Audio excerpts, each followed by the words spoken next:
আমরা চলে এসেছি আমাদের লামহাটার থাকার জায়গাতে, যার নাম ছিল গ্রিন ভিউ হোমস্টে। সত্যি গ্রিন ভিউ, চারিদিকটা এতটাই সবুজ ছিল। তো আমাদের রুমটা ছিল ফার্স্ট ফ্লোরে। এইরকম একটা পাহাড়ের কোলে বা ঢালে থাকার ইচ্ছা অনেক দিনেরই ছিল, তো এইবারই সেটা পূর্ণ হলো। আমরা উঠে গেলাম ফার্স্ট ফ্লোরে। এখানে দুটো রুম, 1 আর 2 দুটোই আমরা নিয়েছিলাম। প্রত্যেকটা রুমেই ঢুকে দেখি দুটো করে বেড। এখানে যেহেতু চার্জটা পার পারসন নিয়েছে, তাই রুমে দুটো বেড থাকুক একটা বেড থাকুক সেটাতে কিছুই না।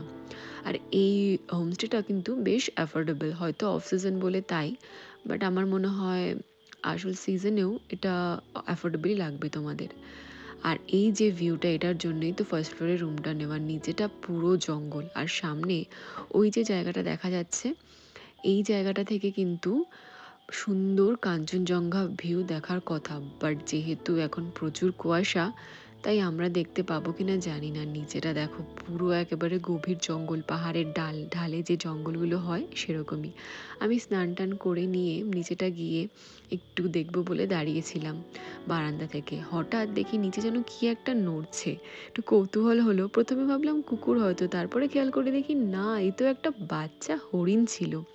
দেখে মনটা পুরো ভরে গেল। এত ভালো লাগছিল যে এরকম একটা জায়গায় এসে জঙ্গলে সত্যি সত্যি কিছু একটা দেখতে পেলাম। তারপরে চলে গেছিলাম নিচে খেতে। গরম গরম ধোয়াটা ভাত, সবজি, ডাল, পাঁপড় আর ডিমের কারি দিয়ে দুর্দান্ত লাঞ্চ করে চলে এসেছিলাম ঘুমাতে।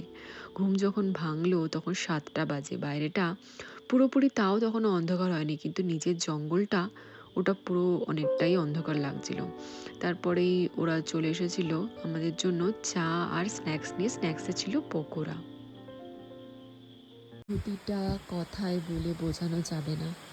এখন এখানে বৃষ্টি হচ্ছে এই গভীর জঙ্গলে।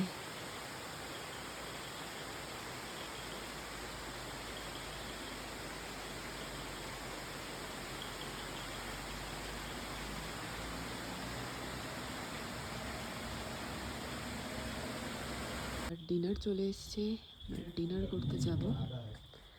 दादा ऐसे डिनर दिए गलो ঘরে রাতে ডিনার। ग्लास वगैरह है आपके पास में? हाँ ग्लास है। अच्छा ओके। রয়েছে চিকেন আর রুটি।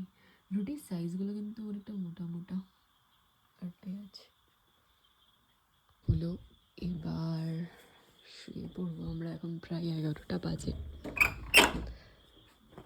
একবার বাইরেটা দেখাচ্ছি, পুরো চারিদিকে ঝিঝি পোকার ডাক।